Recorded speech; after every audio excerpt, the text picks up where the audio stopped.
Hello friends, welcome to my YouTube channel concept Kendra. और आज के इस वीडियो में हम लोग पढ़ेंगे छत्तीसगढ़ में सातवाहन वंश को।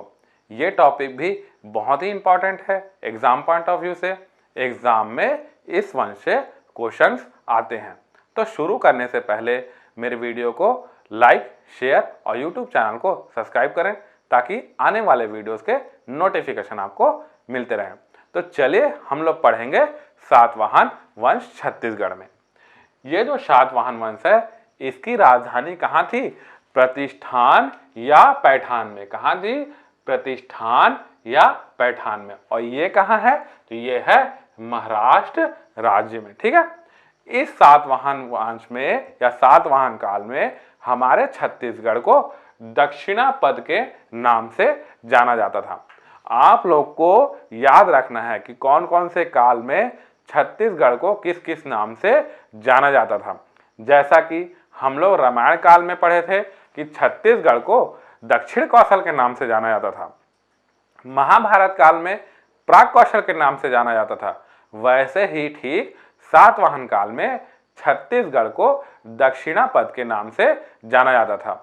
आपको एग्जाम में यही ही घुमा देता है कि इस काल में छत्तीसगढ़ को क्या कहा जाता था या इस काल में छत्तीसगढ़ को क्या कहा जाता था। तो आप लोग ध्यान से इसको याद रखिएगा कि छत्तीसगढ़ को कौन से काल में क्या क्या कहा जाता था।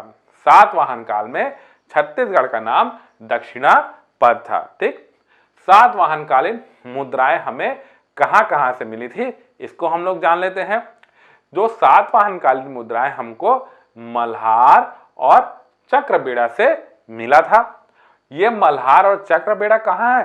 तो ये है बिलासपुर जिले में। ठीक। अब देखो, जो राजा अपीलक सातवाहन कालीन राजा अपीलक की जो मुद्राएं हैं हमको मिली है बालपुर और मल्हार से। कहाँ मिली है? बालपुर और मल्हार से। तो बालपुर कहाँ है? तो जांजगीर चांपा जिले में है अपना। ठीक है। और मल्हार कहाँ है? तो वो है अपना बिलासपुर जिले में। ठीक। ये एक हो गया। अब देखो, जो राजा वरदर्शी थे, ठीक है, सातवाहन कालीन राजा वरदर्शी थे, उसकी जानकारी हमें कहां से मिलती है? गूंजी शिलालेख से मिलती है। कहां से मिलती है? गूंजी शिलालेख से हमें राजा वरदर्शी की जानकारी मिलती है। और ये गूंजी शिलालेख हमें कहां से प्राप्त हुआ है? तो ये है जांजगीर चांपा जिले से हमें प्राप्त हुआ है। ठीक है। अब अगला देखते हैं हम लोग इसमें कि सातवाहन कालीन, ठीक है, याद रखना क्या? सातवाहन कालीन काष्ठ स्तंभ। ठीक है। सातवाहन कालीन काष्ठ स्तंभ। मौर्य वंश में हम देखे थे अशोक का लाठ स्तंभ, और सातवाहन कालीन में हम लोग क्या देख रहे हैं? काष्ठ स्तंभ। ठीक है। जो एक काष्ठ स्तंभ है हमें कहां से मिला है? सातवाहन कालीन किरारी से मिला है। कहां से मिला है? किरारी से मिला है। और ये किरारी कहां है दोस्तों? ये है अपना जांजगीर चांपा जिले में है। ठीक है। और ये जो काष्ठ स्तंभ है, ठीक है, सातवाहन काष्ठ स्तंभ जो कि किरारी से प्राप्त हुआ है, वर्तमान में अभी महंत घासीदास संग्रहालय, मोस्ट इंपॉर्टेंट, ठीक है, महंत घासीदास संग्रहालय। आपको यहाँ कंफ्यूज करने के लिए पहला ऑप्शन एग्जाम में गुरु घासीदास संग्रहालय दिया होता है, लेकिन नहीं, आपको आंसर क्या लेना है? महंत घासीदास संग्रहालय। और ये महंत घासीदास संग्रहालय कहाँ है? तो रायपुर में है। ठीक है। अब एग्जाम में बन जाएगा कि सातवाहन कालीन काष्ठ स्तंभ कहां से प्राप्त हुए हैं? किरारी से, जो कि जांजगीर चांपा से प्राप्त हुए। और ये कहां रखा गया है? तो महंत घासीदास संग्रहालय रायपुर में रखा गया है। और अशोक के लाठ स्तंभ है वो कहां से मिला हमें? कपाटपुरम से मिला है, जो किस जिले में है? जसपुर जिले में है। ये दोनों को डिफरेंस को आपको याद रखना है एग्जाम पॉइंट ऑफ व्यू से। ठीक है।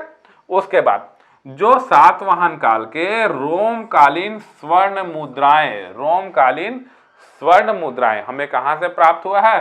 चक्रबेड़ा से प्राप्त हुआ है। ठीक है। कहां प्राप्त हुआ है? चक्रबेड़ा से। और ये चक्रबेड़ा कहां है दोस्तों? ये है बिलासपुर जिला में। ठीक। और एक बात और याद रखना है, मोस्ट इंपॉर्टेंट है, सातवाहन काल के प्रथम सदी, सातवाहन काल के प्रथम सदी में बौद्ध भिक्षु, क्या? बौद्ध भिक्षु नागार्जुन, क्या? बौद्ध भिक्षु नागार्जुन आया था। जिसके लिए सातवाहन शासकों ने एक 5 मंजिला संघाराम बनवाया था। ठीक है, याद रखना है आपको। सातवाहन काल के प्रथम सदी में बौद्ध भिक्षु नागार्जुन आया था और उसके लिए सातवाहन शासकों ने 5 मंजिला संघाराम बनवाया था। तो ये हो गया हम लोग का सातवाहन वंश छत्तीसगढ़ में। अब हम लोग देखते हैं कुषाण वंश छत्तीसगढ़ में। तो चलिए देखते हैं कुषाण वंश। कुषाण वंश में हम लोग को ज़्यादा कुछ नहीं पढ़ना है, सिर्फ कुषाण कालीन सिक्के हमें कहाँ से प्राप्त हुए हैं ये हम लोग को देखना है। तो कुषाण कालीन तांबे के सिक्के, कुषाण कालीन तांबे के सिक्के हमें मिले हैं बिलासपुर से। और दूसरा मोस्ट इंपॉर्टेंट है जो एग्जाम में बार बार पूछा जाता है वो है तेलीकोट। ठीक है, कुषाण काल के तांबे के सिक्के हमें कहाँ कहाँ से मिले हैं? पहला बिलासपुर से, दूसरा तेलीकोट से। ठीक है, और ये तेलीकोट कहाँ है? तो रायगढ़ जिले में है। तो ये दोनों को याद रखना है, बिलासपुर में और तेलीकोट में कुषाण कालीन तांबे के सिक्के मिले हैं। और उसके बाद हम लोग देखते हैं मेघवंश को। मेघवंश को भी ज़्यादा याद करने की जरूरत नहीं है। छत्तीसगढ़ में मेघवंशी शासक शिव मेघ और यमेघ की जानकारी हमें मिलती है। ये था इतना मेघवंश में।